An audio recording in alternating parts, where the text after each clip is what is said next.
Rape and murder చేసి లేకపోతే criminal కేసులుండి ఆ కేసులు అనేవి కోర్టులో జరుగుతుంటే ఎక్స్టెన్షన్లో ఉద్యోగం ఇస్తారా? మీరు కరెక్టే మాట్లాడుతున్నారు, మీరు కరెక్ట్గానే ఉంటున్నారు. కాదు ఇది అబ్బాయిలకు కాదు, మళ్ళీ అబ్బాయిలు అనుకున్నారు అమ్మాయిలకి. ఓకే, అమ్మాయిలు మర్డర్ చేసినా, రేప్ చేసినా, క్రిమినల్ కేసులు ఉన్నా, ఆ క్రిమినల్ కేసులు అనేది కోర్టులో నడుస్తున్నా ఎక్స్టెన్షన్లో ఉద్యోగం ఇస్తారు. ఎంతమంది గుర్తున్నారు? అతుల్ సుభాష్ ఎంతమంది గుర్తున్నాడా?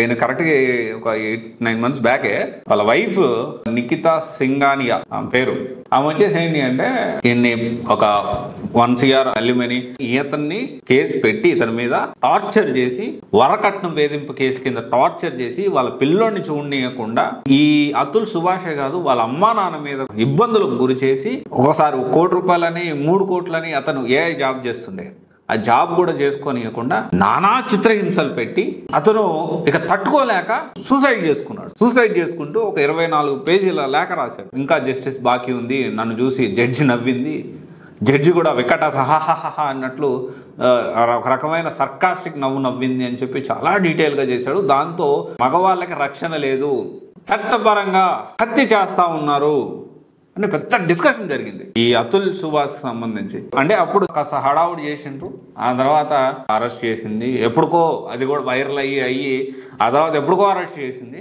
అరెస్ట్ చేసిన తర్వాత మళ్ళీ ఇప్పుడు బెయిల్ మీద వచ్చింది, మళ్ళీ ఎక్స్టెన్షన్లో జాయిన్ అయిపోయింది. అంటే ఇక్కడ దాని ఉద్దేశం ఏంటి?